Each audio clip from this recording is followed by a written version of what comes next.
Hello everybody, it is Savannah here and welcome to my channel. Welcome to Miracle May Day 22. In today's video, I'm going to be talking about a pretty big miracle, and that is going to be when God split the sea.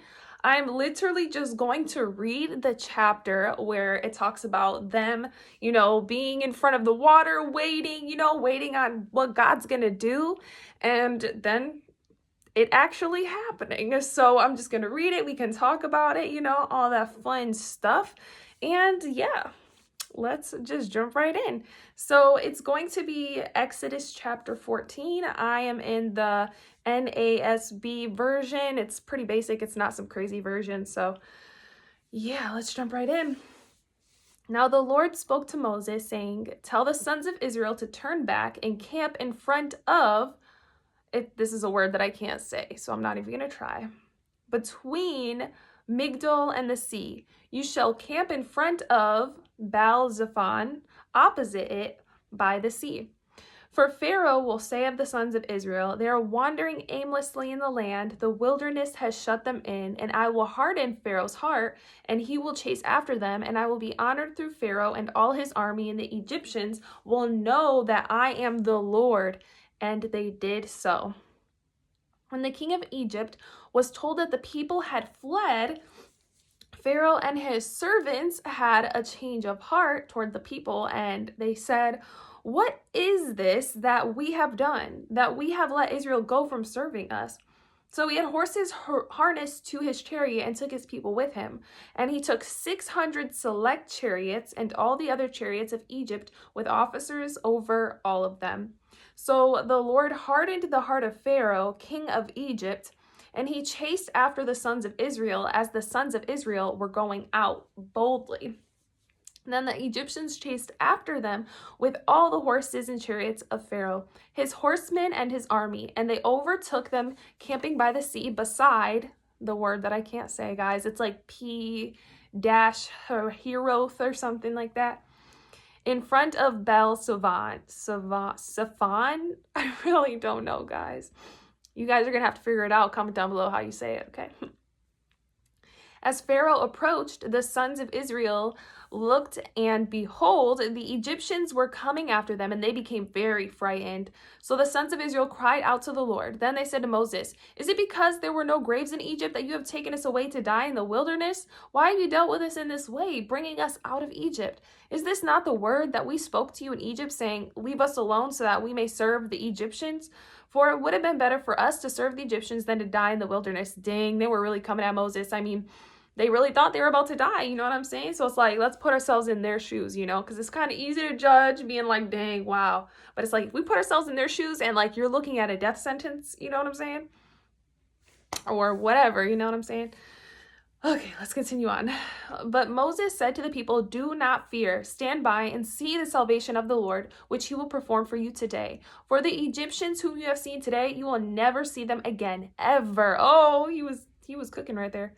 "The Lord will fight for you while you keep silent." Oh, that's a good verse for us. The Lord will fight for you while you keep silent. Okay, period. Then the Lord said to Moses, "Why are you crying out to me? Tell the sons of Israel to go forward. As for you, lift up your staff and reach out with your hand over the sea and divide it, and the sons of Israel shall go through the midst of the sea on dry land." God really said, "Why are you crying out to me? Don't you know that's handled?" "And as for me, behold, I will harden the hearts of the Egyptians, so that they will go in after them, and I will be honored through Pharaoh and all his army, through his chariots and his horsemen. Then the Egyptians will know that I am the Lord, when I am honored through Pharaoh, through his chariots and through his horsemen."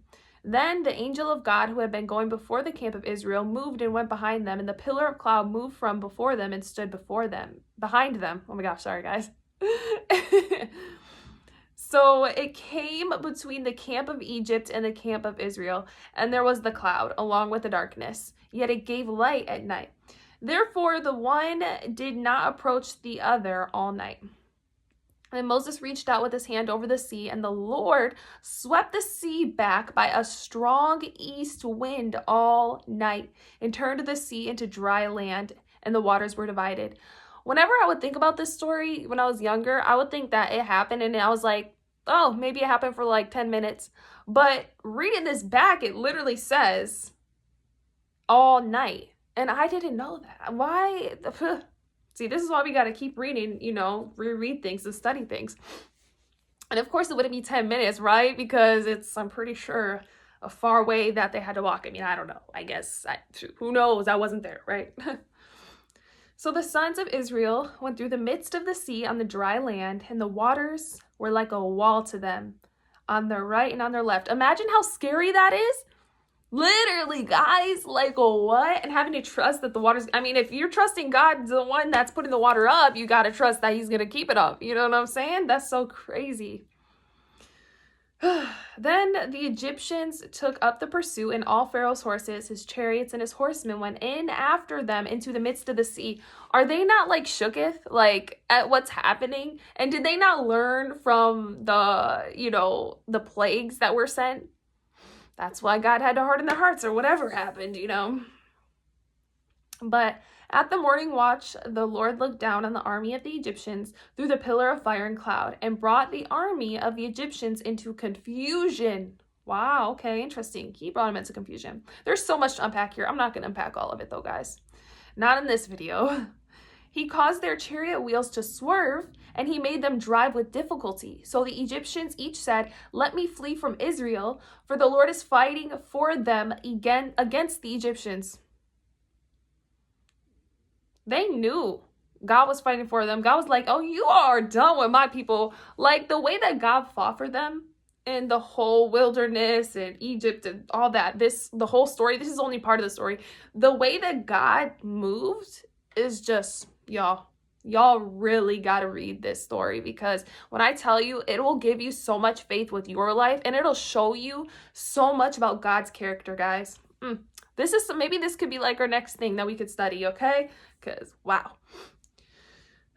Then the Lord said to Moses, "Reach out with your hand over the sea so that the waters may come back over the Egyptians, over their chariots and their horsemen."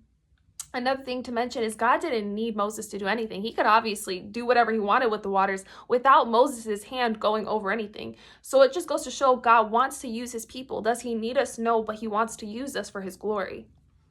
So Moses reached out with his hand over the sea, and the sea returned to its normal state at daybreak, while the Egyptians were fleeing right into it.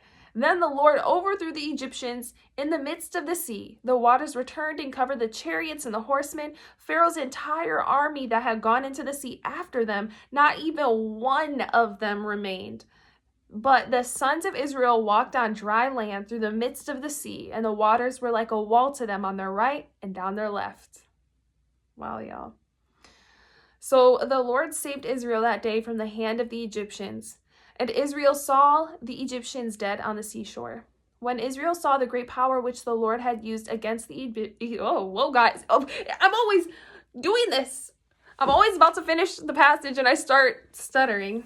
Hey, Moses stuttered too, right? He said, I'm not good with words. Hey, you know what I'm saying? I could be a little bit like Moses, not gonna lie. Part the sea.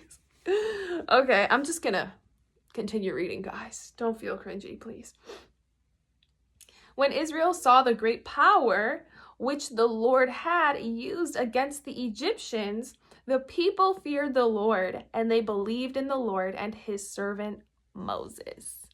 Yeah. See, with Moses being the one who, had the 10 Commandments to give to the people, I think it's very important that these people were able to prove that he's from God, because if not, would they really follow those commandments, or would they really believe those commandments are from God if they weren't believing that Moses was credible? So God, you know what? That's probably one of the biggest reasons. It's clicking in my head right now. That's probably one of the biggest reasons why God had Moses, front and center, is because he knew that he was going to use him to have the 10 Commandments. He knew that Moses had to be credible for these people to actually follow through with the commandments, right? And to, keep them holy, keep them sacred, all that. Were they perfect? And did they continue to follow them? Did they, you know what I'm saying? No. And they, ended up following idols, all of this crazy stuff. And ended up taking them 40 years to get to the promised land when it could have taken them 11 days, all because of them just not believing and them being disobedient and so many other reasons. But y'all definitely get into this story. I thought this would just be a powerful story to just read. I don't really have too much to say on it right now because it's just, I'm not feeling like this is the time to dive deep, because y'all, if I dive deep on this, I'm gonna have to turn the video off because I'm gonna be writing notes and I'm gonna come back to y'all and we're gonna talk more about this and the entire story about the Israelites. I'm feeling like for the rest of Miracle May, maybe we should just dive deep into this, because this is, it just shows the hand of God, miracle after miracle. It's a miracle every day, because literally the manna that comes from the sky, it's a miracle. It's God providing in a supernatural, divine way every single day, showing that. Here's another supernatural thing. For all the 40 years, they didn't have new clothes. They kept their same clothes, and for 40 years, they didn't get holes in them. They didn't get old and worn down. So there goes another daily miracle. Okay, y'all? So it might not seem like a big deal, but I'm just telling you one of, the small things, which is actually a big thing that God did for the Israelites. And if we just talk about this story, y'all, it speaks for itself. The ocean splitting, they had nowhere else to turn. And the Egyptians were coming at them. They were camped in front of the ocean for a while. So they're like, we could have moved at any point, but we've been camped here because we're listening to God. And now it looks like our enemy is coming up at us. So if you're in a situation where you have obeyed God and you're like, God, I could have literally done this and I would have been better, but I listened to you. And now I'm in this sticky situation. And you might be a little frustrated with God, but he's like, oh, this is just the moment when I'm going to show you how great I am, when I'm going to show you that I don't play about my children. So continue on. This is how faith works. This is how miracles work. It's not how you expect it. And it's going to be, you're going to have an emotional roller coaster, but that just means you're growing. That just means you're growing your faith, growing in your relationship with God, because it's an unknown place. But it's about to be a known place, okay? What move was this? Am I riding a motorcycle? I really don't know. But y'all, that's it for Miracle May Day 22. Right? Okay, yeah, I had to double check. It's 22, everybody. 22.